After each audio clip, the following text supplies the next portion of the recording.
Until recently, very little has been known about the formation of Rangers Football Club, but a group of supporters have been working hard to bring the story to a wider audience. The Founders Trail around Glasgow is part of this. It takes in all the important sites in Rangers' early history, and we were lucky enough to get a seat on the first tour. I'm Ian McCall, I'm Chairman of the Rangers Founders Committee. What we're going to do is take Rangers supporters round about the city and pointing out various locations that played a role in the formation of the club and also the 4 kids who formed the club.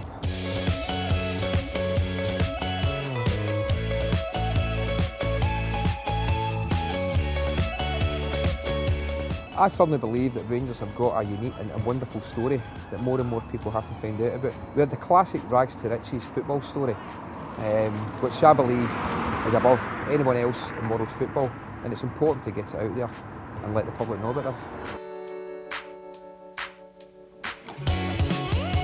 I was kind of sceptical in my own mind whether people would really buy into this, you know. Whether there was a want for it out there, but the people have just proved us wrong time and time again, you know, and people want this, and we're just delighted to take them round and introduce them to the history of Rangers.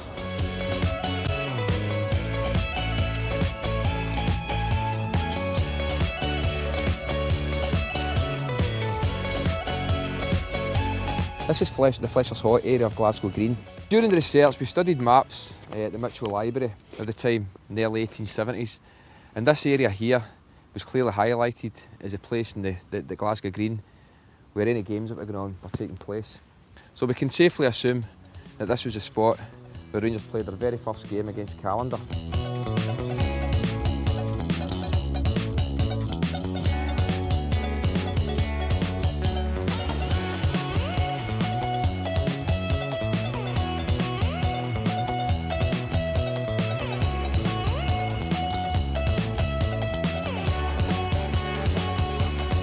This is our second stop of the day. We're at Hamilton Crescent, which is the home of Western Scotland Cricket Club. This is the scene of Rangers' very first Scottish Cup final in 1877. It's significant because the club was only 5 years old at the time, and the kids had managed to battle their way to a Scottish Cup final against Vale of Leven.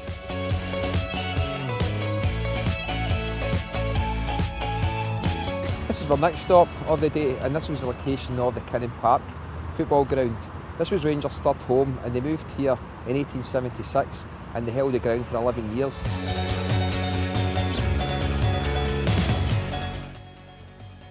This is a stop just before Ibrox Stadium, and this is Creighton Cemetery, and it's a very poignant place for Rangers.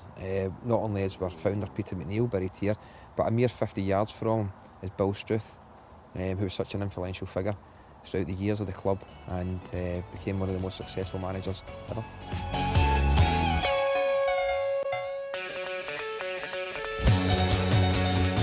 I think it's went extremely well. The feedback from supporters on the bus who've taken the trail and toured today has been very positive indeed.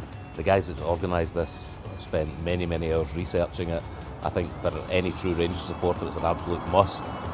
Big future for something like this. There's a great story there to be told, and it has to get out there to the wider audience. Just when you think you know most things about Rangers, you learn something new. It was really good. Everybody, knows there's a history, but we don't know of the history. And the people that have organised this deserve huge credit. We've already got plans in mind for doing something at the end of May, and certainly throughout the summer, where we'll get more and more Rangers supporters to take the Founders Trail.